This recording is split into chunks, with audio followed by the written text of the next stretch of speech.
varios himnos, hemos entonado varios himnos. El segundo himno, recuerdo, decía, habladme más de Cristo.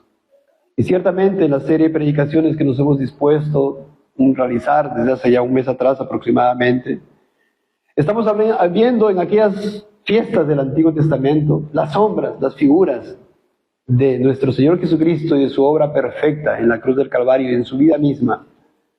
Y sí, hermanos, eso es hablar más de Cristo. Esta serie de predicaciones, la prédica que nos toca hoy día, el día de hoy, es el sacrificio preciosísimo del Señor Jesucristo. Y ahora vamos a abordar la fiesta de las primicias de la siega del trigo y su cumplimiento. Y la segunda parte es lo que nos compete el día de hoy. Pues ya vimos la semana pasada, ¿recuerdan? Aquella fiesta de Pentecostés, o la fiesta de las semanas. Lo vimos la semana pasada, la primera parte, hoy día vamos a continuar con esto de aquí. Dice la palabra del Señor en Levítico 23. Vayamos todos a Levítico 23, hermanos. Versículo 15. En adelante. Dice la palabra del Señor. Levítico 23, versículos 15 al 22. No vamos a leerlo todo por cuestión de tiempo. Es más, no creo que lleguemos a concluir el día de hoy. Pero sí vamos a avanzar y considerablemente. Y dice versículo 15. Y contaréis desde el día que sigue al día de reposo, desde el día en que ofrecisteis la gavilla de la ofrenda mecida, 7 semanas cumplidas serán. Hasta el día siguiente del 7º día de reposo, contaréis 50 días. Entonces ofreceréis el nuevo grano a Jehová. De vuestras habitaciones traeréis 2 panes para ofrenda mecida, que serán de 2 décimas de efa de flor de harina, cocidos con levadura, como primicias para Jehová. Hasta ahí, hermanos, hasta ahí. La semana pasada abordamos los versículos 15, 16 y 17 y la primera parte del versículo 17. Y decíamos, hermanos, a manera recordatorio, que nuestro Señor Jesucristo, ¿verdad? En el año que murió nuestro Señor Jesucristo, en el año que entregó su vida, ¿verdad? La Pascua se celebraba el 14 del mes de Abib, del 15 al 21 del mes de Abib, la fiesta de los panes de levadura. El día 15 era un día de reposo que coincidió con el 7º día de reposo, y por tanto, la resurrección del Señor Jesucristo se estaba dando en la fiesta de las primicias. La fiesta de las primicias fue un primer día de la semana. Nuestro Señor resucitó un primer día de la semana. Y estamos abordando ahora, hermanos, la fiesta de Pentecostés. Para ello se tenía que contar 7 semanas exactas. ¿Desde dónde? Desde la fiesta de las primicias. Usted cuenta 7 semanas y va a dar otro primer día de la semana. Y decíamos, hermanos, que estas fiestas estaban unidas. ¿Recuerdan? Que la fiesta de la Pascua estaba unida con la fiesta de los panes de levadura. Sí. Y ahora la fiesta de los panes de levadura, dentro de ella estaba ¿qué cosa? La fiesta de las primicias. La primera fiesta, donde se mecía la gavilla. Y ahora esta fiesta también está conectada a la fiesta Pentecostés. La fiesta de la siega, ¿verdad? Perdón, de las primicias, de la siega, del trigo. O fiesta de las semanas, o fiesta de Pentecostés. Hermanos, quiero hacer un paréntesis. Durante las clases de ahora en adelante, de las 3 de la tarde, vamos a abordar esto, ¿no? Con ciertas ayudas gráficas, a cierta profundidad. Lo vamos a abordar en la clase de las 3 de la tarde. El día de hoy vamos a empezar con ello. Ese es el paréntesis, la nota que quería darles, hermanos. Entonces, hermanos, recuerdo que la semana pasada, cuando hablamos de esta fiesta, ¿recuerdan que tenían que llevar 2 panes? 2 panes, ¿y qué tenía que hacer el sacerdote? Mecerlo al este, al oeste, al norte y al sur. Y cada año que se celebraba esta fiesta, a lo largo de 1400 años, ellos lo hacían. El sacerdote mecía esos panes. Cada pan estaba compuesto de 2 litros más o menos de harina. 2 litros de harina, eran panes grandes. Tenían levadura. Esos panes sí tenían levadura. Y eso tipificaba a la iglesia naciente que en Pentecostés, en el año que murió el Señor Jesucristo, el Espíritu Santo fue derramado en aquellas personas. Primero en los 120 y luego unas 3000 personas. Los 120 fueron bautizados por el Espíritu Santo. Luego en ese mismo día el apóstol Pedro predica. Son como 3000 personas también bautizadas por el Espíritu Santo. 3.000 personas ahora insertadas, sumergidas, bautizadas al cuerpo de Cristo, y de ahí en adelante todas las personas que es convertida es bautizada por el Espíritu Santo. Eso es importante tener presente. No se espera un tiempo para poder recibir el bautismo del Espíritu Santo. No se ora y se espera 1 semana, 2 semanas para tener una otra segunda experiencia. No. Desde el momento que una persona es convertida, es bautizada por el Espíritu Santo. Es una realidad espiritual. Entonces, hermanos, ahí teníamos los 2 panes. El primer grupo, 120. El segundo grupo, 3.000. ¿Cómo es un pan? Decíamos la semana pasada. ¿Está unido de qué? Se hacía de flor de harina. La flor de harina está compuesta por bastantes granitos de harina. Usted lo une con levadura y se tiene un pan. Ahora, ¿cuál es el antitipo? ¿Eso era sombra de qué? Repito una vez más. Los 120 que estaban esperando reciben el Espíritu Santo, son bautizados por el Espíritu Santo. Ahora el Espíritu Santo viene a morar en ellos, son sellados por el Espíritu Santo, ahora le pertenecen a Dios, y ahí tiene usted el primer pan, el primer grupo, los 120. El segundo grupo, Pedro, lleno del Espíritu Santo, es otra cosa, bautizado por el Espíritu Santo y con la llenura del Espíritu Santo, es otra cosa. Predica en aquel sermón y son convertidos como 3.000 personas, y estas 3.000 personas también son bautizadas. Ahí usted tiene el segundo pan. Unidos, insertados al cuerpo de Cristo, hermanos, es una realidad preciosa. Y así, hermanos, cuando nosotros fuimos aquella vez a estos pasajes, recuerdo que también la parte final de la prédica anterior les expliqué la conexión que existía y lo que ahora providencialmente hemos leído en Éxodo, con la ley que Dios dio en las tablas de piedra, ahí en el Sinaí. Pues el día de Pentecostés también se celebraba la entrega de la ley. Celebraba la entrega de la ley dada en piedras a lo largo de 1400 años. Llegó el año en que el Señor Jesucristo entregó su vida, se celebró la fiesta de Pentecostés, y ahora, habitando el Espíritu Santo en los creyentes, la ley es puesta en los corazones de las personas. ¿Se dan cuenta, hermano, el cumplimiento?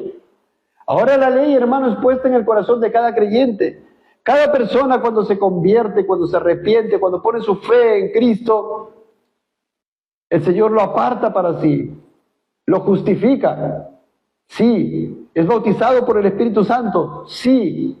Y su ley bendita, la ley bendita de Dios ahora es puesta en su corazón. Algo que no se veía en el Antiguo Testamento. Estaba escrita en su corazón y en su mente.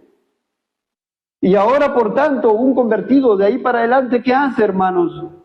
Un convertido de ahí para adelante ahora ama la ley de Dios. Por eso el Señor Jesucristo dice: si me amáis, guardad mis mandamientos. Por eso vemos en el Salmo 19 respecto a la ley de Dios, como el rey David dice: ¿cómo amo yo tu ley? ¿Cuánto amo yo tu ley? Todo el día es en ella mi meditación. ¿Por qué, hermanos? ¿Por qué el incrédulo no puede experimentar esto? Porque no ha experimentado la regeneración. Porque no tiene el Espíritu Santo. Porque no ha experimentado esta obra regeneradora. Y por eso podemos entender a los niños, por ejemplo, del mundo, que no les interesa la iglesia. No les interesa escuchar la palabra. ¿O sí? Desde chiquitos. Los jovencitos. Vayamos a la calle, llamemos a 100 jóvenes ahí, invitarles aquí para que escuchen la palabra. No, ¿por qué? ¿Por qué no aman la ley de Dios? Hemos leído un extracto del libro de Thomas Watson al iniciar esta reunión respecto al Día del Señor. ¿Por qué? ¿Por qué? Porque es la naturaleza del ser humano. Pero cuando el Señor nos convierte, hace esa obra regeneradora en nosotros, hermanos, y el Espíritu Santo viene a morar en nosotros, nos aparta, y por tanto esa ley ahora es distinta. Ya tenemos una voluntad distinta, un corazón nuevo. Sí, hermanos, esto es precioso, es una realidad. Entonces, hermanos, hay una conexión también entre la entrega de la ley en Éxodo, como vimos la semana pasada, y lo que pasó en Pentecostés. Sí, hermanos. Ahora, el día de hoy vamos a continuar con una sección que por cuestión de tiempo no se pudo ver la semana pasada, ¿Qué otra implicancia tiene que el Espíritu Santo habite en el creyente? ¿Qué otra implicancia tiene que el Espíritu Santo habite en el creyente? Ahí el versículo 17 de Levítico dice: de vuestras habitaciones traeréis 2 panes para ofrenda mecida, que serán de 2 décimas de efa de flor de harina, cocidos con levadura, como primicias para Jehová. Entonces, esos 2 grupos de creyentes, ¿verdad? Ahí en Pentecostés, el antitipo de esos 2 panes, esos 2 grupos de creyentes eran primicias. ¿Por qué primicias? Eran los primeros en tener el Espíritu Santo. De ahí para adelante, todos los creyentes, a lo largo de estos siglos, y hasta que el Señor Jesucristo venga, ¿no? Formamos parte ahora de ese cuerpo de Cristo. Pero ellos eran la primicia, hermanos. Y estos 2 panes eran, ¿qué cosa? Las primicias. Esos 2 grupos de creyentes eran las primicias, los primeros. Pero, hermanos, dice 2 Corintios 1, 21 al 22. Y el que nos confirma con vosotros en Cristo, y el que nos ungió es Dios, el cual también nos ha sellado y nos ha dado las arras del Espíritu en nuestros corazones. Acá hay otra implicancia importantísima, hermanos. Cuando nosotros nos convertimos, ¿qué hace el Señor? Nos sella con el Espíritu Santo. Somos de su propiedad. Este sello, hermanos, es un símbolo. Lo que quiere decir, ¿qué cosa? Que cuando nos convierte el Señor, cuando nos convertimos, Él nos está apartando y sellando con su Santo Espíritu. Y nos está diciendo: tú me perteneces. Te compré. ¿Cómo te compré? Con la sangre de Cristo, con el sacrificio de Cristo.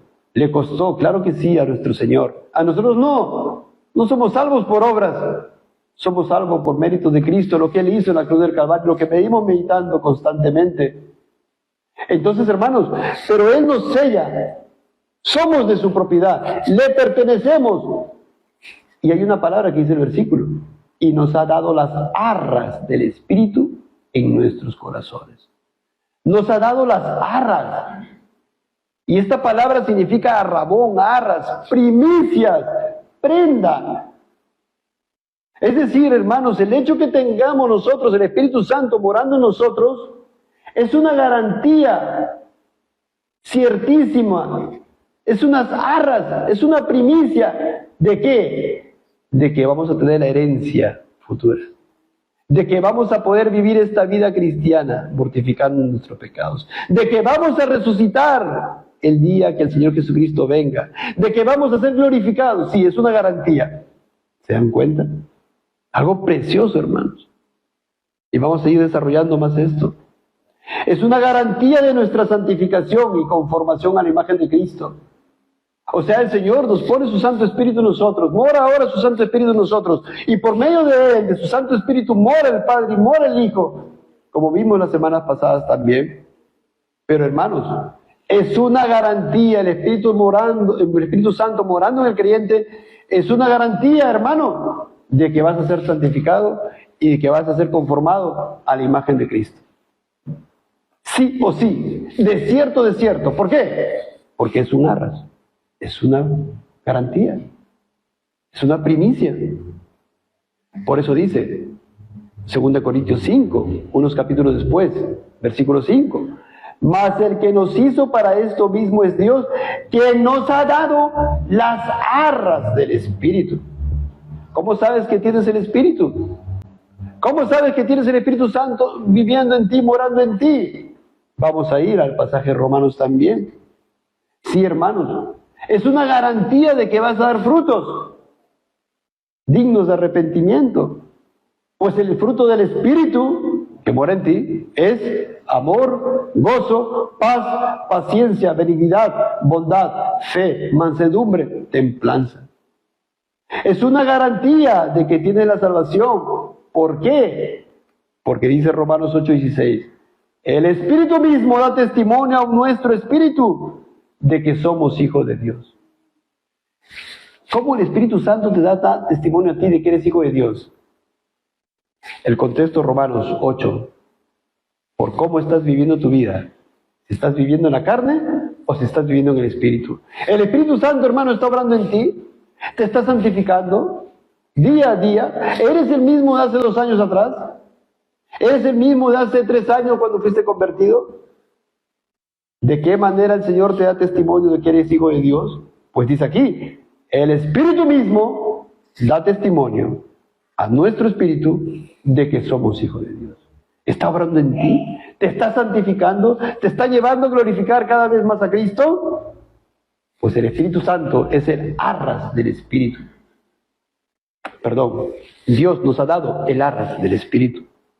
Efesios 1, 13 al 14 dice, en Él también vosotros, habiendo oído la palabra de verdad, el evangelio de vuestra salvación, y habiendo creído en Él, fuiste sellados con el Espíritu Santo de la promesa.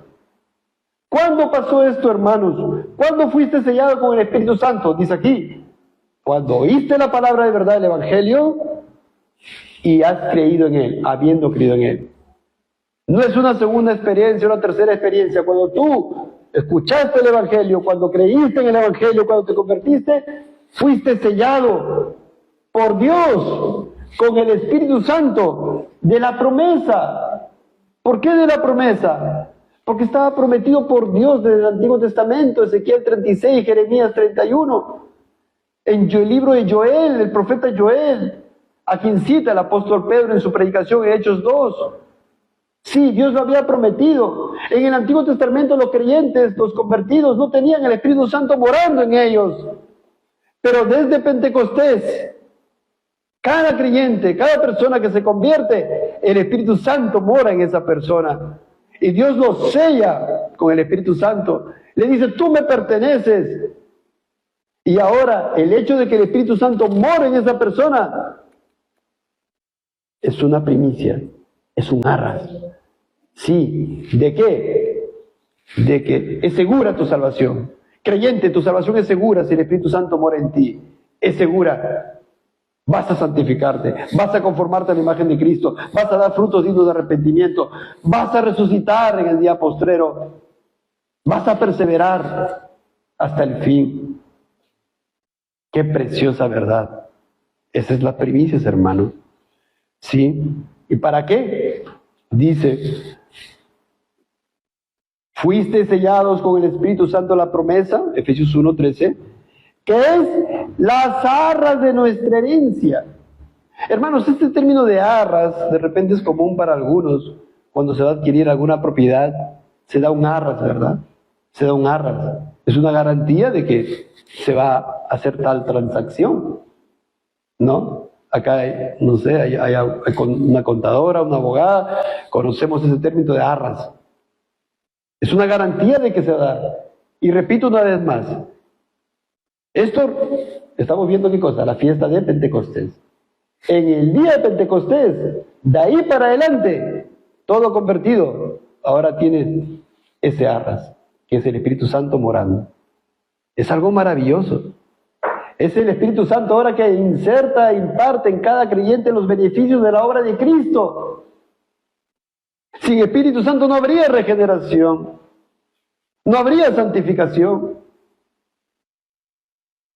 Hermanos, qué precioso. Pero el hecho, hermanos, de tener el Espíritu en nosotros implica algo. Viviremos de una manera. Voy a ir primero, y a propósito de esto, a Romanos 8. Vayamos a Romanos 8, hermanos. Dejemos por un momento Levítico 23. Romanos 8, versículo 18 al 23. Romanos 8, versículos 18 al 23. Dice, el apóstol Pablo dice, pues tengo por cierto que las aflicciones del tiempo presente no son comparables con la gloria venidera que en nosotros ha de manifestarse. ¿Qué aflicciones, apóstol Pablo? ¿De qué aflicciones estás hablando, apóstol Pablo? ¿Las aflicciones que tiene el mundo? ¿Los sufrimientos producto de sus pecados? ¿La partida de seres queridos? ¿Las aflicciones como consecuencia de algún pecado particular? No. Pero sigamos leyendo. Pues tengo por cierto que las aflicciones del tiempo presente no son comparables con la gloria venidera que en nosotros ha de manifestarse. Porque el anhelo ardiente de la creación es el aguardar la manifestación de los hijos de Dios. ¿Cómo? El anhelo ardiente de la creación. ¿Qué significa? ¿Quiénes están incluidos en esta creación? Ciertamente no pueden estar los incrédulos. Ciertamente ellos no están aguardando la manifestación de los hijos de Dios. No pueden estar aquí los seres demoníacos tampoco. ¿De quién está hablando? Pues esta es una personificación, una antropomorfización. ¿De qué? De la creación material. ¿Y qué pasa con la creación material? Dice, de esta manera lo dice personificando el apóstol Pablo, dice, el anhelo ardiente de la creación, como si los montes, las plantas, los animales anhelaran, como si, ¿qué cosa? Aguardar la manifestación de los hijos de Dios. Es como si estuvieran diciendo, ya, ¿cuándo? ¿Cuándo van a ser glorificados estos cristianos? ¿Cuándo será ese día? ¿Cuándo será el anhelo ardiente? Personificando, porque ellos no piensan, ¿entienden? Pero el apóstol Pablo lo está mencionando así. ¿Por qué? 20. Porque la creación fue sujetada a vanidad, no por su propia voluntad, sino por causa del que la sujetó en esperanza. Ciertamente, ¿por causa de quién esta tierra fue maldecida? Por la caída del hombre, el pecado de Adán. Sí, justamente. Por eso hay maremotos, terremotos, gente que muere por estas cosas, los tornados, huracanes. Es la caída del hombre, es el pecado cuando entró en el mundo. Pero sigamos. Versículo 21. Porque también la creación misma será libertada de la esclavitud de corrupción a la libertad gloriosa de los hijos de Dios. Libertad gloriosa. ¿Cuándo es eso, hermanos? ¿Cuándo vamos a estar libres? ¿Libres de qué? Del pecado. Del pecado con el que estás luchando todos los días. Entiendo, hermano, que es así. De ese pecado que a veces te hace caer tu concupiscencia, o las tentaciones demoníacas que te hacen caer y tú pecas en tu concupiscencia, ¿verdad? Y pecas delante del Señor. Y el apóstol Pablo por eso decía, tengo por cierto que las aflicciones del tiempo presente. ¿Qué aflicciones, apóstol Pablo? ¿Qué aflicciones, hermano, hermana? Cuando caes en el pecado, ¿te duele? Cuando caes en las tentaciones y cedes, ¿te dueles? ¿Lloras? ¿Te duele el pecado? El apóstol Pablo dice, estas aflicciones del tiempo presente no son comparables con la gloria venidera. Cuando te aborrecen, cuando te desprecian, cuando ya no quieren hablar contigo, las aflicciones del tiempo presente no son comparables a la gloria venidera. Pero dice, en algún momento, ¿qué va a haber? Y anhela la creación, la libertad gloriosa de los hijos de Dios. Oh, hermanos, cuando ya no habrá pecado. Ya cuando tengamos, hermanos, en aquel día que resucitemos, en cuerpo y en alma, sin pecado, adorando a Dios. ¡Qué preciosa verdad! Y tenemos el arra del Espíritu, que es la garantía de que eso que estoy diciendo va a pasar. Hermano, por favor, grábatelo en tu corazón y en tu mente. El Espíritu Santo que te está santificando día a día, y de repente cae ciertamente, pero el Espíritu Santo, ¿verdad? Te lleva la verdad, te contristas. Y por tanto, ten por cierto que si estás en Cristo, tú, sí o sí, porque de ese arras, vas a tener esa glorificación final. Qué preciosa verdad. La libertad gloriosa de los hijos de Dios. 22. Porque sabemos que toda la creación gime a una, y a una está con dolores de parto hasta ahora. Miren la manera en que está personificando el apóstol Pablo. Cuando una mujer va a dar a luz, está con dolores de parto, ¿verdad? ¿Verdad?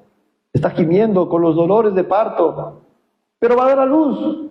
Le duele, sí, pero va a haber una alegría, va a dar a luz, va a ver a su hijo, pero le duele. Y ahora personificando el apóstol Pablo dice que la creación como que está gimiendo, está con dolores de parto hasta ahora. Y no solo ellos, dice el apóstol, versículo 23, sino que también nosotros mismos, cristiano, cristiana, tú también, verdadero cristiano, cristiana, mira, tú también, que tenemos las primicias del Espíritu. Ahí está, las primicias, la fiesta de las primicias de la siega del trigo, Pentecostés, la fiesta de las semanas que estamos abordando.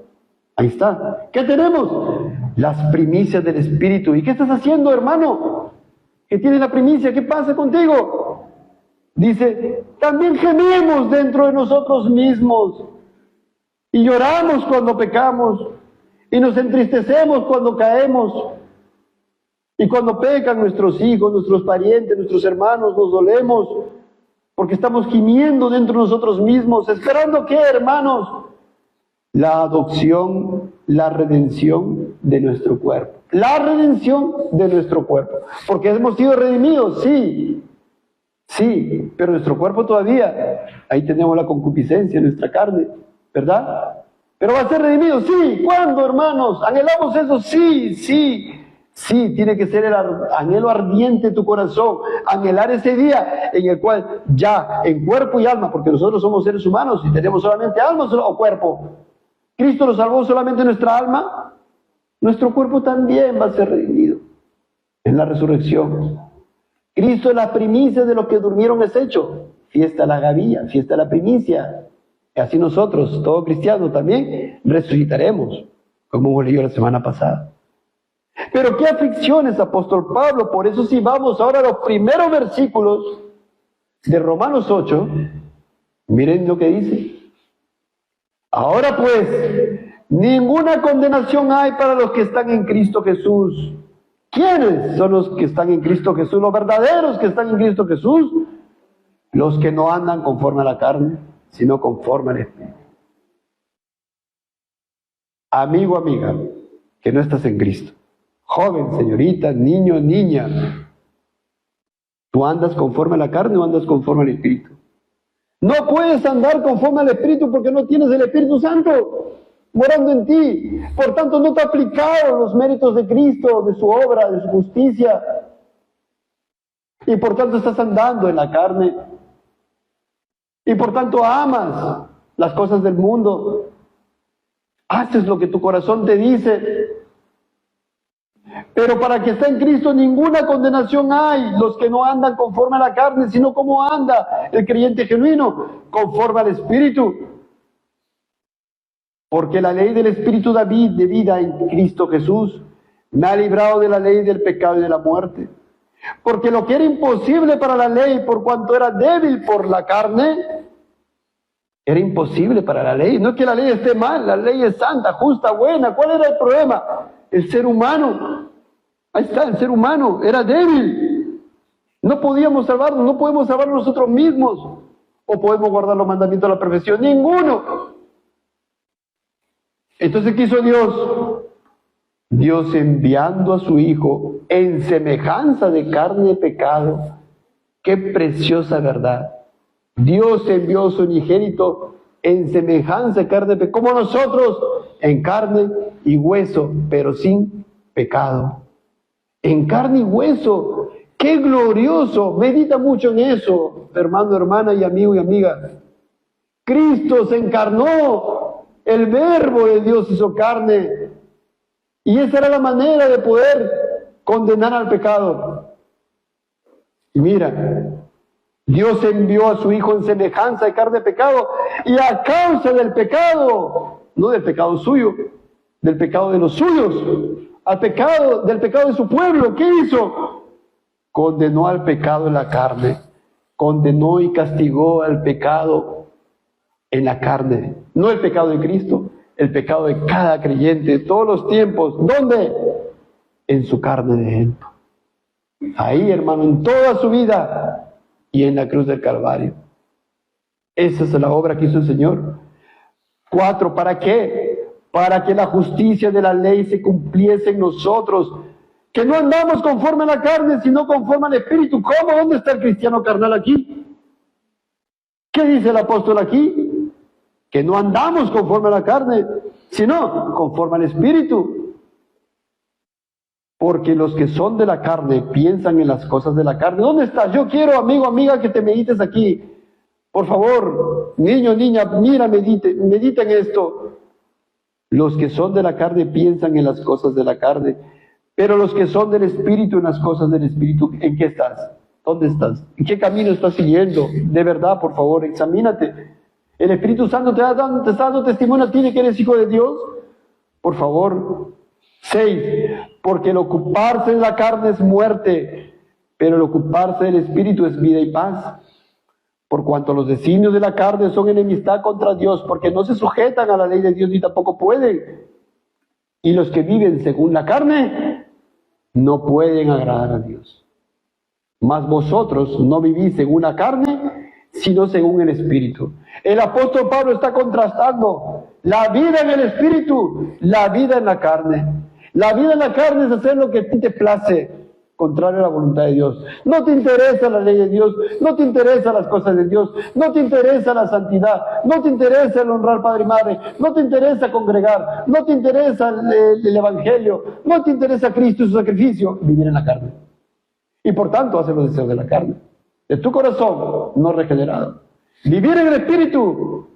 Cuando, hermano, el Señor te convirtió y puso su Espíritu en ti, y tienes el arras de que vas a perseverar y santificarte, y vas a ser glorificado, y vas a resucitar, tú vas a vivir conforme al Espíritu. Sí, ciertamente, hay una exhortación del apóstol, ¿no? Que no vivas conforme a la carne, sino según el Espíritu, sino conforme al Espíritu. Hay una exhortación para que no vivas conforme vivías antes, sino conforme al Espíritu. Y el Espíritu te va a guiar, y por tanto vas a dar fruto, como hemos leído hace un momento. Sí, frutos dignos de arrepentimiento, el verdadero amor, el verdadero gozo, en medio de la aflicción. Porque el apóstol Pablo puede decir esto, ¿qué va a decir? Tengo por cierto que las aflicciones del tiempo presente. ¿Qué? Eso lo enseña el evangelicalismo actual. El evangelicalismo actual que enseña que cuando uno va a Cristo todo se le soluciona. Familia feliz, no, ya, todos bien. Y andan como en el mundo. Conviven conforme a la carne y no conforme al Espíritu. Porque les han engañado, les han predicado otro Cristo, otro evangelio. El Espíritu Santo, por el contrario, te da fuerza para que vivas en esta vida aborreciendo el pecado y dejando tu pecado, hermano, hermana. No para que te tires al piso, no para que comiences ahí a hablar en lengua, no, eso no es así. El Espíritu Santo te santifica, te da fuerza para vivir esta vida cristiana y vas a tener, como el apóstol Pablo, aflicciones. Pero ten por cierto que las aflicciones de tiempo, hermano, no son comparables a la gloria venidera que ha de manifestarse, porque tienes el arras del Espíritu morando en ti. Sigo, hermanos. Versículo 9. Mas vosotros no vivís según la carne, sino según el Espíritu. Si es que el Espíritu de Dios mora en vosotros. Si es que tú te has convertido, ¿qué ha pasado inmediatamente? Ya lo dije hace rato. El Espíritu Santo vino a morar en ti. El Espíritu de Cristo mora en ti. Y por tanto, ya no vives según la carne, sino según el Espíritu. Ojo, mire. Si es que, condicional. Si es que el Espíritu de Dios mora en vosotros. Y si alguno no tiene el Espíritu de Cristo, no es de Él. Punto, hermanos. Es clarísima esta doctrina, esta enseñanza. Si tú te has convertido, sí o sí tienes el Espíritu. Sí o sí vas a perseverar. Sí o sí el Señor a quien toma por hijo disciplina. Sí. Y te va a glorificar. Y vas a resucitar. Y vas a tener herencia en el cielo. Sí. Pero si Cristo está en vosotros, el cuerpo en verdad está muerto a causa del pecado, mas el Espíritu vive a causa de la justicia. Y si el Espíritu de aquel que levantó de los muertos a Jesús mora en vosotros, el que levantó de los muertos a Cristo Jesús, vivificará también vuestros cuerpos mortales por su Espíritu que mora en vosotros. Oh, hermanos. Así que si tú eres creyente, no eres la misma persona de antes. No puede ser, de ninguna manera. No vas a vivir conforme a la carne, vas a vivir conforme al Espíritu. Y si el Espíritu de Dios, que mira ese poder, levantó, dice, de los muertos a Jesús, miren ese poder. Si ese Espíritu mora en ti, cuando tú fuiste bautizado en el Espíritu Santo, cuando te convertiste, entonces el que levantó de los muertos a Cristo, Jesús, también vivificará vuestro cuerpo mortal por su Espíritu que mora en vosotros. ¿Tienes vida en Cristo? ¿Tienes vida en el Espíritu? Así que, versículo 12, hermanos, deudores somos, no a la carne, para que vivamos conforme a la carne. Ahí está, hermano, la exhortación. Hermano, mortifica tu pecado. No. ¿Por qué? Porque si vivís conforme a la carne, moriréis. Hermano, si está viviendo, hermano profesante, hermano que dices que eres hermano, si tú vives conforme a la carne, te estás engañando. No tienes el Espíritu de Cristo. Y si tú vives conforme a la carne, profesante cristiano, moriréis. No tienes vida. No es que se pierda la salvación. La salvación no se pierde si realmente has sido convertido. Pero si vives conforme a la carne, moriréis. Mas si por el Espíritu hacéis morir las obras de la carne, viviréis. O sea, si tú estás haciendo morir las obras de la carne día a día, porque tienes el Espíritu Santo, ¿verdad? El día que te convertiste, tienes vida. Tienes vida. Porque todos los que son guiados por el Espíritu de Dios, estos son hijos de Dios. Juan, gran verdad que tiene que ser predicada. Todos los que son guiados por el Espíritu Santo son hijos de Dios. El que no es guiado por el Espíritu Santo, implicancia directa, no es hijo de Dios. Y te llamo a que te arrepientas inmediatamente, a correr a aquel Cordero de Dios que quita el pecado del mundo. No le sigas rechazando, no le sigas aborreciendo. Hoy es el día. Si oyeres hoy su voz, no endurezcáis vuestros corazones. Escuchen, niños que están expuestos aquí al Evangelio. Aquel Cristo, aquel Dios y hombre perfecto que vivió y murió por los pecados de su pueblo, resucitó, lo hemos visto. Él vive, está sentado a la diestra, Él reina. ¿Por qué no quieres someterte? ¿Por qué no quieres estar bajo su pecho, bajo su cobijo, bajo su hombro? Todos los que son guiados por el Espíritu de Dios, estos son hijos de Dios. Pues no habéis recibido el espíritu de esclavitud para estar otra vez en temor, sino que habéis recibido el espíritu de adopción por el cual clamamos, Abba Padre. Ahí viene el versículo 16. El Espíritu mismo da testimonio en nuestro espíritu de que somos hijos de Dios. ¿Cómo da testimonio en nuestro espíritu de que somos hijos de Dios? Me hace sentir bonito, me hace saltar, y por eso el Espíritu Santo me dice que soy cristiano, porque ahora sí valgo el salto. No. ¿Qué hemos leído en los versículos anteriores? Vida en la carne, vida en el Espíritu. Si vivimos en el Espíritu, mortificamos nuestros pecados por el Espíritu Santo que mora en nosotros, el Espíritu Santo nos está dando testimonio. Es una de las obras del Espíritu Santo en nosotros los creyentes. Nos está dando testimonio, nos está dando seguridad de que somos hijos de Dios. Qué preciosa verdad. Entonces, ¿por qué? ¿Qué buen soy? ¿Qué bueno soy? No, es Dios quien mora en ti. Es Cristo quien produce esa obra en ti y el Espíritu Santo que te santifica. Qué preciosa verdad y obra del Espíritu Santo. El Espíritu mismo da testimonio a nuestro espíritu que somos hijos de Dios. Y si hijos, también herederos de Dios y coherederos con Cristo. ¿Qué cosa dice ahí? Si es que padecemos juntamente con Él. ¿Estás padeciendo, hermano? Porque acá dice, si es que padecemos juntamente con Él. ¿Estás consagrándote a Dios? ¿Estás viviendo para Dios? ¿Estás mortificando tus pecados? ¿La palabra te está cambiando? ¿Eres solamente oidor o hacedor de la palabra? En tu trabajo, en tu casa, ¿primero es Dios o primero tu familia? ¿Primero es Dios o primero tu padre, tu madre, tus hijos, tus hijas?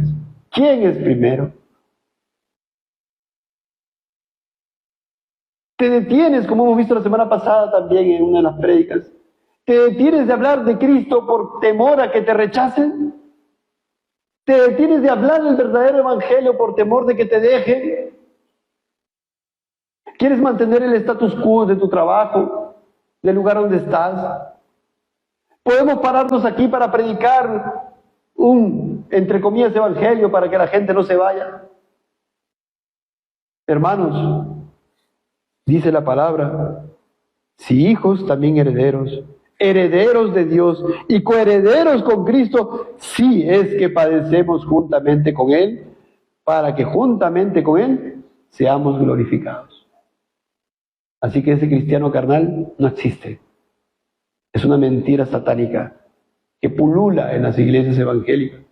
¿Y cuántas personas están siendo engañadas? Y aborrecemos esa doctrina. Aborrecemos y predicamos en contra de ella, porque hay mucha gente engañada. Como alguna vez mencioné acá una persona que decía, una persona jovencita, no, yo soy cristiano carnal y por eso ando así, soy cristiano carnal. Y andaba en pecado, en práctica de pecado. Engañada, ¿por qué? Porque sus líderes enseñan así, su maestro enseña así, su pastor les enseña así. Terrible. ¿Y no hemos leído eso, hermanos, aquí? No, todo lo contrario, todo lo contrario. Apocalipsis 14 dice, versículo 4, estos son los que siguen al Cordero por donde quiera que va. Un pasaje muy precioso. Estos fueron redimidos entre los hombres como primicias para Dios y para el Cordero. ¿Qué somos, hermanos? Primicias para Dios y para el Cordero. ¿Y qué? Seguimos al Cordero por donde quiera que vaya. Porque las ovejas de Cristo, hermanos, ¿qué hacemos? Oímos su voz y le seguimos. Así tiene que ser, hermanos. Siguen al Cordero por donde quiera que va. Estos fueron redimidos de entre los hombres como primicias de Dios y para el Cordero, para su Hijo. Entonces, hermanos, por la gracia de Dios hemos completado Levítico 23:17. Hemos hablado de la primicia. Ahora sí regresemos a Levítico 23:17, por favor. Y dice, versículo 17, de vuestras habitaciones traeréis 2 panes para ofrenda mecida, que serán de 2 décimas de efa de flor de harina, cocidos con levadura como primicias para Jehová. Jesús es la primicia de los resucitados, por eso resucitaremos, si estamos en Cristo, juntamente con Él. Los de Pentecostés eran primicias, ¿verdad? Recibieron el Espíritu Santo, y de ahí cada persona que se convierte recibe el Espíritu Santo. Es insertado al cuerpo de Cristo, unido a Cristo, en una realidad. Sí, y nosotros, hermanos, tenemos las primicias, las arras del Espíritu Santo, arras, garantía, arrabón, morando en nosotros. Y ese Espíritu Santo que mora en nosotros es la garantía de que resucitaremos y nos santificaremos y seremos glorificados. Es la garantía de la herencia. Sí, hermanos, qué precioso. La garantía de que vamos a ver a Cristo, que el Espíritu Santo morando en ti. Es la obra que hace el Espíritu Santo en ti, hermano. Hermana, qué precioso. La tercera persona de la Trinidad, el Espíritu Santo. Pero ahora seguimos con el versículo 18. Y vamos a ver la primera parte del versículo 18. Por todos lados vemos a Cristo. Y dice ahí, la primera parte. ¿Y qué tenían que hacer aparte de los panes? ¿No? Que el sacerdote tenía que presentarle como ofrenda mecida. A ver, yo les pregunto si estamos atentos. ¿Qué tenían que hacer con estos 2 panes? ¿Meterlos al altar del holocausto y quemarlos? Ofrenda mecida. Y luego tenían qué cosa hacer con esos panes. Comérselos. Sí, ahí está, ofrenda mecida. Pero miren, qué interesante. En el versículo 18 dice, y ofreceréis con el pan 7 corderos de 1 año, sin defecto, 1 becerro de la vacada y 2 carneros. Serán holocausto a Jehová. La última parte leemos, dice, porque no quiero leer lo siguiente a propósito para verlo después, ofrenda encendida de olor grato para Jehová. Porque ciertamente, hermanos, y ya, como varias veces pasa, a veces yo les digo, no lo voy a leer y lo leo, pero, ¿qué dice el versículo completo? Dice, y ofreceréis con el pan 7 corderos de 1 año sin defecto, 1 becerro de la vaca y 2 carneros serán holocausto a Jehová, con su ofrenda y sus libaciones, ofrenda encendida de olor grato para Jehová. ¿Qué vamos a ver en este momento? Primera parte, hasta holocausto a Jehová. Entonces, hermanos, dice ahí, hay, ¿cuántos animales? Se lo han contado, 10, 7 corderos, 1 becerro, 2 carneros, ¿verdad? El becerro es la cría de niños, ¿el becerro es cría de quién? De la vaca, muy bien. ¿Y los corderos son cría de quién? Las ovejas, los carneros, ya, muy bien. Entonces acá son 7 corderos, chiquitos, 1 becerro y 2 carneros. Debo decirles esto, hermanos, no vayan ahí, pero en Números 28, 27, ahí dice 2 becerros, 1 carnero y 7 corderos. O sea, ¿qué coincide? los 7 corderos, pero no coincide lo otro, porque dice 2 becerros y un carnero, mientras que Levítico dice 1 becerro y 2 carneros. Entonces, hermanos, según el erudito en hebreo John Hill, él menciona, ¿no?, citando también a otras fuentes, de que en realidad era la suma de los dos, que realmente eran en total 14 corderos, 3 becerros y 3 carneros, 20 animales. ¿Ya? No vamos a, digamos, meternos más en las cantidades, vamos a ir, sí, bastante, o lo que nos dé el tiempo, a ver qué significan estas cosas. Sí, hermanos, ahí vamos a vernos.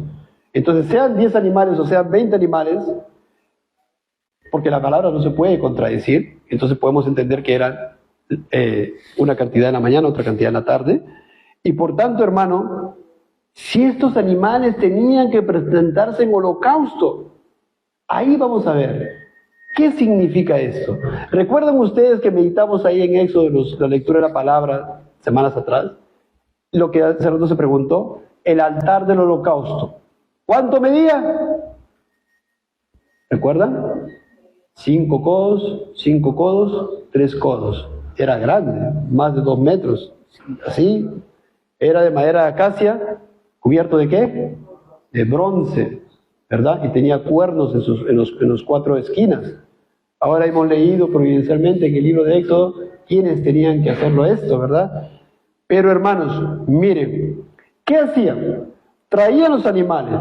¿Qué hacía el sacerdote? Ciertamente lo que estamos leyendo en Levítico, ¿no?, hasta ese momento, cuando se lee Levítico ahí, mejor dicho, voy a decirlo de esta manera, la implementación estricta de todo lo que está aquí iba a ser ya cuando ellos llegaban a Canaán, porque no lo podían hacer esto exactamente, ¿dónde? Mientras estaban en el desierto. Cuando llegaron a Canaán tenían que empezar a hacer todo lo que estaba aquí, a todo detalle. Por ejemplo, la fiesta de las primicias que leímos anteriormente, ¿eran las primicias de qué? De la cebada, ¿verdad? Pero para eso la cebada, ¿qué tenían que haber hecho con la cebada? Tenían que sembrar. Entonces, ¿eso dónde iba a ser? En Canaán. ¿Entienden? Eso tenía que ser en Canaán. Por eso, ya ahora en Canaán, ¿qué tenían que hacer? Ahí el sacerdote, ¿qué tenía que hacer? Tenía que poner la cabeza sobre el animal. Traían, digamos, un cordero. Tenía que poner la cabeza sobre el animal vivo. Ahí había un símbolo. Ese animal, ¿qué iban a hacer con ese animal después? Lo iban a ofrecer en holocausto. Primero lo iba a degollar. Y cuando él le ponía su cabeza sobre el animal, estaba representando ¿qué? Las transferencias de pecados. La transferencia de pecados de todo el Israel, de todo el pueblo hacia ese animalito. Era un símbolo, una figura, porque realmente un animalito no puede morir por un ser humano. Pero era un símbolo, era una enseñanza. Ahora el pecado del pueblo, incluyendo el sacerdote, iban a pasar sobre este animalito. Le ponían su cabeza sobre el animalito. ¿Qué hacían luego? Le degollaban al animal. En un tazón juntaban la sangre. Lo degollaban al animal. La sangre luego se rociaba. Mire, la sangre se rociaba sobre el altar del holocausto, se rociaba sobre ese altar. Luego al animal se desollaba, se le quitaba toda la piel. Hermanos, presten atención. Se lavaba el animal, sus intestinos, luego el animal se dividía en piezas, luego el sacerdote tenía que componer en el altar la leña, el fuego, la leña, y acomodar ahí la cabecita del corderito, las piezas del animal, ¿verdad? Tenía que acomodarlo ahí. Luego, ¿qué hacía el sacerdote? Lo hacía arder todo sobre el altar. Y luego finaliza, si nos vamos esto al libro de Levítico, finaliza las palabras que es en el Levítico 1, olor grato a Jehová. Olor grato a Jehová. Era aceptado para expiación suya este animal. ¿Eso tenía que hacer con qué? Vamos a hablar, según lo que dice Levítico, con los 7 corderos, con ese becerro y con los 2 carneros. Lo mismo. Poner la cabeza, simbolizar la transferencia de los pecados de él y del pueblo, degollar al animal, sacar la sangre, rociar la sangre sobre el altar, ¿verdad? Luego quitarle la piel, cortarlo en piezas, ponerlo encima del altar, sobre la leña, y tenía que quemarse todo. No tenía que quedar nada de ese alimento, todo tenía que ser quemado. Hermanos, entonces, yo les pregunto, eso es lo literal. Y dice ahí, olor fragante a Jehová. Y dice, para expiación del pueblo, para quitar los pecados del pueblo. ¿A quién representa ese animalito? Hermanos, es lo que sucedió con nuestro Señor Jesucristo en su vida. Su obediencia pasiva. Él fue vituperado por el hombre, rechazado por el hombre, blasfemado por el hombre, negado por el hombre. Sí, hermanos, por causa de su pueblo.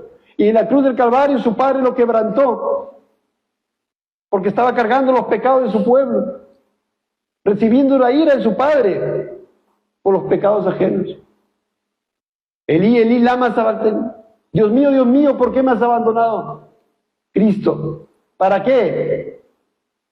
Porque Él estaba cargando de nuestro pecado. ¿Recuerdan lo que hacía el sacerdote? Su mano, transpirando de los pecados, simbólicamente. Cristo, en su vida y en su muerte, siendo quebrantado por su Padre, por nuestros pecados.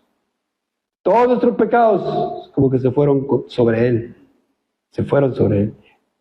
Ojo, Él no se volvió pecador, no. Él cargó todos nuestros pecados. Y por su llaga fuimos nosotros curados. Él fue quemado, en un sentido, en ese holocausto de la cruz, que también es un tipo, un antitipo de ese altar del holocausto. Él fue quemado. Sí, hermanos, por su Padre. Jehová quiso quebrantarlo, sujetándolo a padecimiento, dice Isaías 53. Ahí tenemos que ver el precioso amor de Cristo, tan profundo. Nadie ama como Él. Nadie tiene mayor amor que ese, que Él ponga su vida por sus amigos. Nadie. Ni tu padre, ni tu madre, ni tu hermano, ni tu hermana, ni tu hijo, ni tu hijo. Nadie te puede amar más que Él. Si tú estás en Cristo, lo puedes experimentar. Él fue quebrantado por su Padre, por los pecados ajenos. Aquel que no se halló pecado nunca en su boca, ni se halló maldad nunca en Él. El Santo de los Santos. Sí, hermanos. Cristo inmolado, entregando su vida para expiación de nuestros pecados, para lograr la propiciación. Era necesario, hermanos, para aplacar la ira de un Dios santo. Era necesario que Él remueva nuestro pecado y muera por nuestros pecados, por la culpa de nuestros pecados. No hay otra manera. ¿Por qué? Porque Dios es santo, y Dios justo, y Él no va a tomar por inocente al culpable. Y sin derramamiento de sangre nos hace remisión. Esto fue lo que tuvo que hacer Cristo, el puro, el santo. No podía ser cualquier persona. No podían ser esos animalitos eran sombras, eran tipos, eran figuras. Los judíos se quedaron con eso, querían seguir haciendo eso y rechazaron al Dios de la gloria, al Mesías. Y tú no lo rechaces, amigo, amiga, tengas la edad que tengas, niño, niña, tengas la edad que tengas. Acá todos están por encima de los 10 años, los que han venido ahora. No lo rechacen. Él es el Cordero de Dios que quita el pecado del mundo, como decía Juan el Bautista. Y Efesios 5:2 nos dice, la segunda parte, hablando de Cristo, que nos amó y se entregó a sí mismo por nosotros. Estas ofrendas eran voluntarias. Cristo también entregó voluntariamente su vida. Ofrenda y sacrificio a Dios en olor fragante. Levítico 1, de donde leemos el sacrificio en holocausto, el olá, de aquí, de Levítico 23, ¿cómo concluía? Holocausto es de olor grato a Jehová. Pero el verdadero holocausto de olor grato a Jehová, porque eso eran sombras, ¿quién era? Cristo, ofrenda y sacrificio a Dios en olor fragante. Agradable a Dios el sacrificio de Cristo, aceptable al Padre. Este es mi Hijo amado en quien yo me complazco. este sacrificio sí es. Los otros eran sombras, eran tipos para enseñar ahí a los judíos, para que vean realmente lo que ameritaba su pecado, cómo podían ser reconciliados con Dios. Ahí está. Y así también nosotros, hermanos. Así también nosotros tenemos que presentar nuestros cuerpos en holocausto, en sacrificio vivo. ¿Dónde dice eso? Romanos 12. Presenta tu cuerpo en sacrificio vivo, hermano, santo, agradable a Dios, que es vuestro culto racional. Y 2 Corintios 2:14 también dice, hermano, mira, escucha, porque ya hablamos de lo que literal que eso representaba y lo que eso representaba. Ya hablamos de Cristo, el antitipo de esos animales inmolados en holocausto, de ese olá. Pero ahora estamos hablando de ti, cristiano, de ti, cristiana. Mira, dice el apóstol, mas a Dios gracias, el cual nos lleva siempre en triunfo en Cristo Jesús, y por medio de nosotros manifiesta en todo lugar el olor de su conocimiento. Hermanos, cuando se predica el Evangelio es de olor fragante a Dios, es agradable a Dios. ¿Solamente para los que creen y no creen? Dicen no, porque para Dios somos grato olor de Cristo en los que se salvan y en los que se pierden. Hermanos, cuando predicamos el Evangelio es agradable a Dios. Así no se salve ni uno. Es agradable a Dios el Evangelio predicado. Cuando se manifiesta el olor de su conocimiento. Somos grato olor de Cristo en los que se salvan y en los que se pierden. 16. A estos, o sea, a los que se pierden, ¿qué cosa? Miren, escuchen, por favor. Miren esta exhortación. A estos, los que se pierden, los que no creen, ciertamente olor de muerte para muerte. Porque está rechazando a aquel dador de la vida. Y a aquellos, o sea, los que se salvan, a aquellos, olor de vida para vida. Oh, qué precioso el Evangelio, como un perfume predicado. Lo que eres tú, lo que hizo Cristo, lo que Él es. Dios y hombre perfecto, dos naturalezas en un solo ser. No hay nadie como Él. El que te mantiene vivo ahí, sentado, pensando, que se sostiene cada átomo en tu ser, cada molécula, a pesar de que, amigo, amiga, la rechazas. Mira, ese Evangelio precioso. Pero cuando se predica el Evangelio es olor grato para Dios. Pero para unos ese es olor de muerte para muerte. Pero para otros, los que creen, olor de vida para vida. Y para estas cosas, ¿quién es suficiente? Pues no somos como muchos, dice el apóstol, que medran falsificando la palabra de Dios, sino que con sinceridad, como de parte de Dios y delante de Dios, hablamos en Cristo. Hermanos, denme unos minutos más para llegar a la hora exacta. Tal vez digan, ¿no? ¿Por qué tanta sangre? ¿Por qué tantos animales? ¿Tantos corderos? ¿Tanto? ¿Por qué tanto? 10. Y vamos a ver después que también se presentaba un macho cabrío.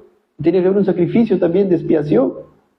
Y en las fiestas pasadas que hemos visto también animales, tras animales. ¿Por qué? ¿Por qué en la fiesta de Pentecostés? ¿Por qué en la fiesta de las semanas?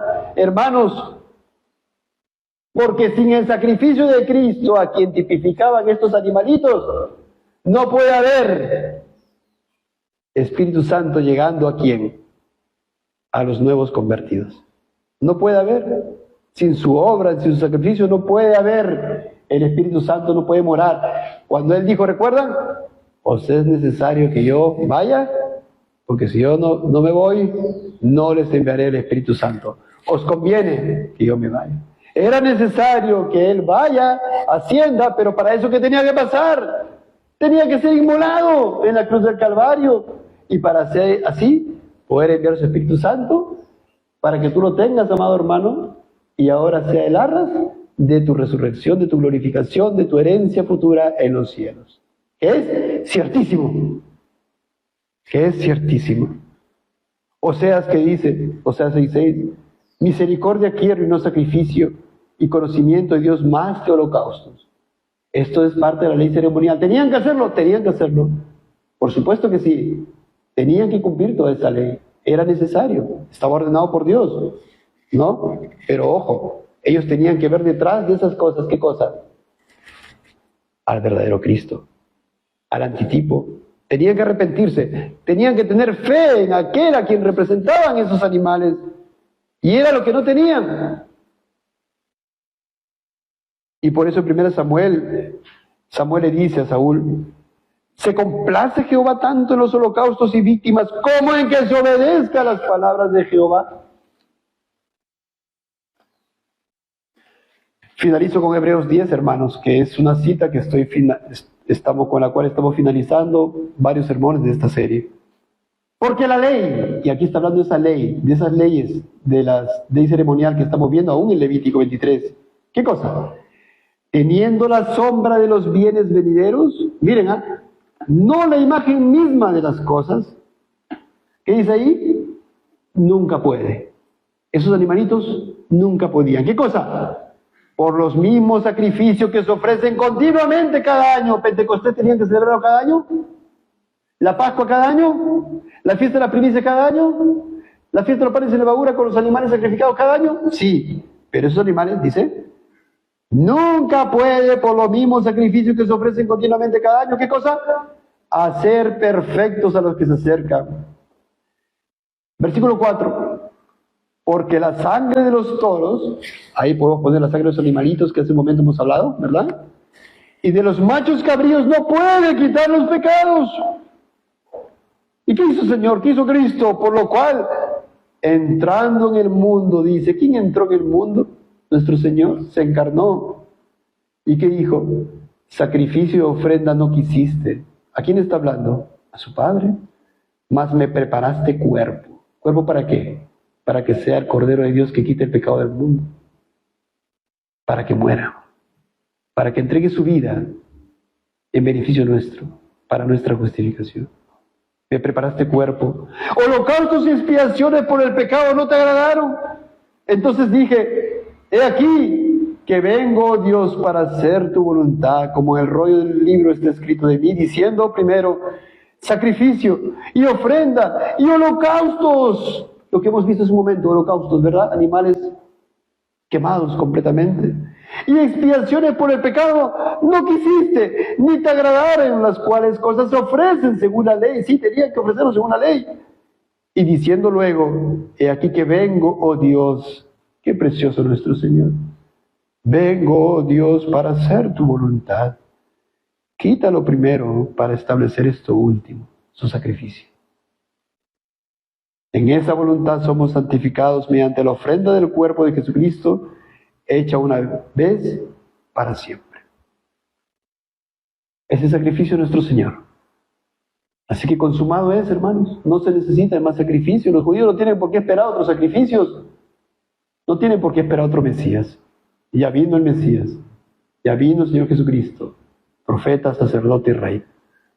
Vamos a orar, hermanos. La siguiente semana continuamos, Dios mediante.